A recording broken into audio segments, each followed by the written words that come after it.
Chairman, I did not want to cut the spending for NASA either, but the financial crisis of 2008, from which we are still suffering, cost Americans trillions of dollars, and even more important, it has undermined deeply Americans' faith that our nation really does believe in the rule of law, that the same laws apply to all of us equally.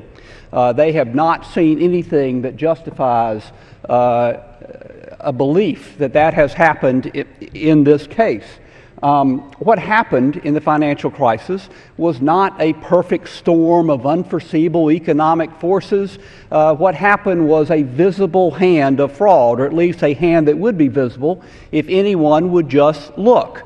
But despite the fact that the compelling evidence of real misconduct, fraud, and probably criminal fraud, there has certainly not been an investigation. There certainly have not been prosecutions to reassure Americans that yes, there is a rule of law, and the same laws apply to you no matter who you are, what your station in life is. If we seriously pursued those claims of fraud, those allegations of fraud, criminal fraud charges, every defendant would have a defense team that would make the OJ defense team look like a public defender 2 years out of law school with handling 100 other cases.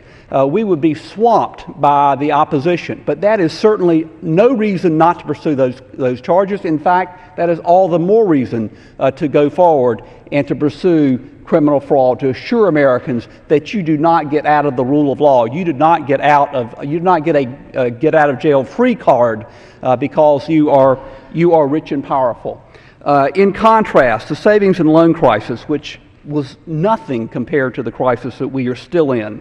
There were 1,000 agents from the FBI who were assigned to investigate. There were ample lawyers to bring the claims, and in fact, almost 1,000 figures from the savings and loan crisis, in fact, were criminally prosecuted and went to jail with a 90% conviction rate. The current task force, the one that the President announced at the State of the Union, has now, we understand, 50 to 60 lawyers and accountants working on the largest financial crisis in history since the Great Depression. The results of this are going to depend upon the kind of resources that task force has. It is important that we compensate the people who were the victims of that fraud, and the task force will have the legal power to do that.